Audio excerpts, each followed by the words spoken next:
ഒരു മുംബൈ സീരിയലിലേക്ക് എല്ലാവർക്കും സ്വാഗതം. ഈ ചാനൽ ഇഷ്ടപ്പെട്ടാൽ ലൈക്ക് ചെയ്യുക, സബ്സ്ക്രൈബ് ചെയ്യുക.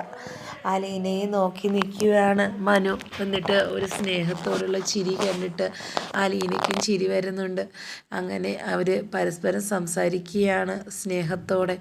ഇതെല്ലാം കണ്ട് കൃഷ്ണ അന്തിച്ച് നിൽക്കുക. എന്തായാലും എൻ്റെ ചേച്ചിയെ തട്ടിക്കൊണ്ട് പോവാൻ നിങ്ങൾ നോക്കണ്ട, നിങ്ങളെ അങ്ങോട്ട് ഞാൻ വിടില്ല എന്നും പറയുന്നുണ്ട്. നീ സ്വർഗത്തിലെ കട്ടുറുമ്പാവാൻ എന്തിനാ വന്നത് എന്നൊക്കെ പറയുന്നുണ്ട് കൃഷ്ണയെ അടുത്ത് മനു. അങ്ങനെ പറഞ്ഞുകൊണ്ട് നിൽക്കുമ്പോഴത്തേക്കും അവിടെ ഗംഗാധരൻ വരുന്നുണ്ട്.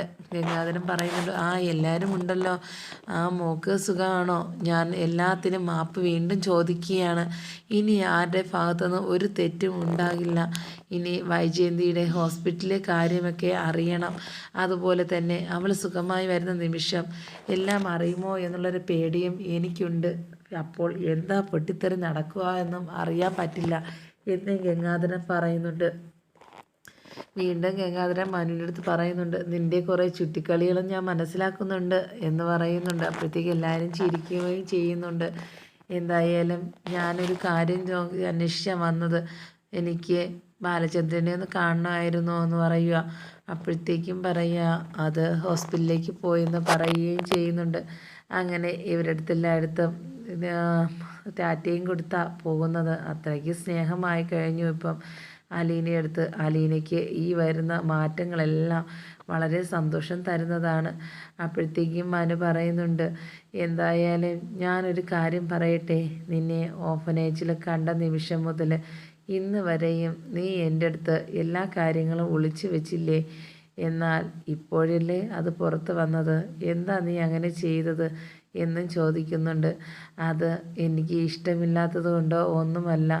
ഞാൻ ആരായാണോ അറിയാൻ ആഗ്രഹിച്ചത്, പക്ഷേ അവർ മാത്രം ഈ കാര്യം അറിഞ്ഞില്ല, വേറെ എല്ലാവരും അറിഞ്ഞു.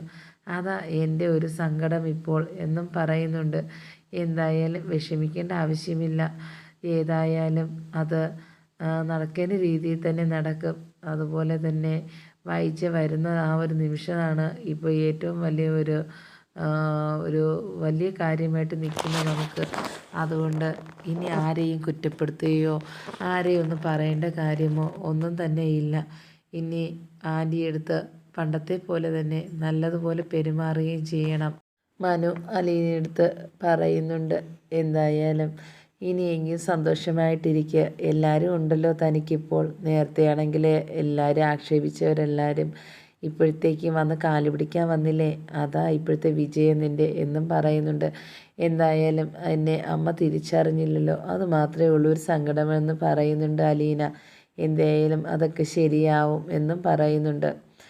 അങ്ങനെ ഗംഗാധരനാണെങ്കിൽ ഹോസ്പിറ്റലിൽ പോയപ്പോഴത്തേക്കും ബാലചന്ദ്രൻ അവിടെ നിൽപ്പുണ്ട്. ചോദിക്കുകയാണ്, എന്തായാലും ഇപ്പോൾ വളരെ സന്തോഷമായി വന്നല്ലോ അവളെ നോക്കി എന്നും പറയുന്നുണ്ട്. അതോ ഞാൻ അവളെ പ്രേമം കൊണ്ടൊന്നും വന്നതല്ല, ഒരു പരിഗണന, ഒരു സ്ത്രീ എന്ന നിലയിൽ എന്തെങ്കിലും ഹോസ്പിറ്റലിൽ ആവശ്യമുണ്ടോ എന്നറിയാൻ വേണ്ടി വന്നതാ. അല്ലാതെ എന്നെ ചതിച്ചവളടുത്ത് എനിക്കൊരു പ്രേമവുമില്ല. അതുകൊണ്ട് നിങ്ങൾ തെറ്റിദ്ധരിക്കുകയൊന്നും വേണ്ട എന്നും പറയുന്നുണ്ട്. ഇത് കേട്ട് ഗംഗാധരൻ്റെ കണ്ണുകൾ നിറയുന്നത് പോലെ തോന്നി. എന്തായാലും ഇത്രയും വലിയ തെറ്റ് ഞങ്ങൾ ചെയ്തിട്ട് താനാണെങ്കിൽ ഇങ്ങനെയൊക്കെ പെരുമാറുന്നുണ്ടല്ലോ. അതുമാത്രമല്ല, ഇതൊന്നും അറിയാത്ത രീതിയിൽ 23 വർഷങ്ങൾ എങ്ങനെ കടന്നു പോയെന്ന് എനിക്കറിയില്ല. എന്നിട്ടും ഈ ഒരു സന്തോഷ വാർത്ത നിങ്ങൾ അറിഞ്ഞപ്പോൾ ഉണ്ടായത് എനിക്ക് എന്ത് ദുഃഖമായിരുന്നു ഉണ്ടായതെന്ന് അറിഞ്ഞോ നിങ്ങൾക്ക്? എന്തായാലും എൻ്റെ വേദന എനിക്ക് മാത്രമേ അറിയാവുള്ളൂ എന്നും പറയുന്നുണ്ട് ബാലചന്ദ്രൻ. ഇത് കേട്ട് ഗംഗാധരൻ പറയുന്നുണ്ട്, അലീനടുത്ത് ഇനിയെങ്കിലും സ്നേഹത്തോട് പെരുമാറുകയും ചെയ്യണമെന്ന് പറയുന്നുണ്ട്. ഇനി എൻ്റെ ഭാഗത്ത് അങ്ങനെ ഒരിക്കലും നടക്കില്ല എന്ന് തന്നെ തുറന്ന് പറയുന്നുണ്ട് ബാലചന്ദ്രൻ. അങ്ങനെ ഹോസ്പിറ്റലിലേക്ക് കയറി വൈജയന്തിയെ കാണുകയാണ് ഗംഗാധരൻ. എന്നിട്ട് പറയുകയാണ്, എന്തായാലും നീ വീട്ടിൽ തന്നെ വരണം, അവിടെ അലീന അവിടെ തന്നെ ഉണ്ടായിരിക്കും. എന്നാലും അവൾ എവിടെ പോവാനാ? അപ്പോഴത്തേക്ക് വൈജയന്തി പറയുക, അവളുണ്ടെങ്കിൽ ഞാൻ ആ വീട്ടിൽ പോകില്ല. ഇനിയെങ്കിലും നീ എൻ്റെ ഷാട്ടിയൊക്കെ നിർത്തണം. കാര്യമെന്ന് വെച്ചാൽ ഇനി നീ നിൻ്റെ പഴയ കാര്യങ്ങൾ തന്നെ എടുത്തു നോക്ക്. നിനക്കൊരു മോളുണ്ടല്ലോ, ആ മോളാണ് ഈ സ്ഥിതി വന്നിരുന്നെങ്കിൽ